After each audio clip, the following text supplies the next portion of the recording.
அண்மை செய்தி. தமிழகத்தில் மீண்டும் மினி பஸ்களை இயக்க அனுமதி வழங்க தமிழ்நாடு அரசு திட்டம் வகுத்திருக்கிறது. ஒருங்கிணைந்த மினி பஸ் திட்ட வரைவு அறிக்கையை வெளியிட்டிருக்கிறது தமிழக அரசு.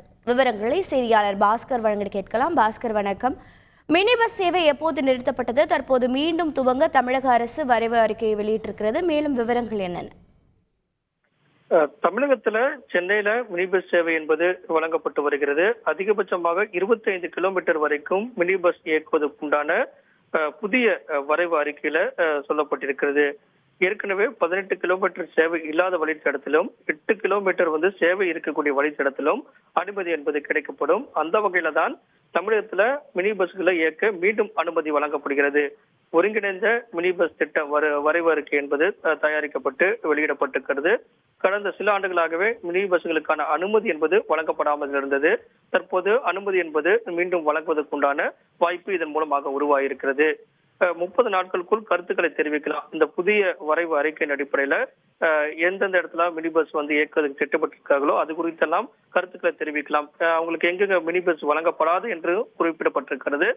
சென்னையை பொறுத்தவரையிலும் தண்டையார்பேட்டை, ராயபுரம், திருவிக நகர், அண்ணா நகர், தேனாம்பேட்டை, கோடம்பாக்கம், அடையார் இந்த பகுதியில மினி பஸ் சேவை வழங்கிய வழித்தடம் என்பது புதிதாக வழங்கப்படாது. அதே நேரத்துல திருவொற்றியூர், மணலி, மாதாவரம், அம்பத்தூர், பலசரவாக்கம், ஆலந்தூர், பெருங்குடி, சோழிங்கநல்லூர் இங்கே மினி பஸ்ஸுக்கான சேவை என்பது மீண்டும் வழங்கப்படும். அந்த வகையில தமிழகம் முழுவதும் எந்தெந்த வழித்தடத்துல மினி பஸ் சேவைகளுக்கு அனுமதி வழங்குவது, எவ்வளவு பேருந்துகளை அனுமதிக்குது என்பது குறித்து ஆர்டிஓக்கள் முடிவு செய்வார்கள். அந்த வகையில் தான் இதற்கான அறிவிப்பு என்பது வெளியிடப்பட்டிருக்கிறது. அந்த மினி பஸ்ல ஓட்டுநர் மற்றும் நடத்துனர் இல்லாம ஒரு பேருந்துல அதிகபட்சமாக 25 பேர் பயணம் செய்ய வகையில இந்த இருக்கைகள் எல்லாம் இருக்க வேண்டும்.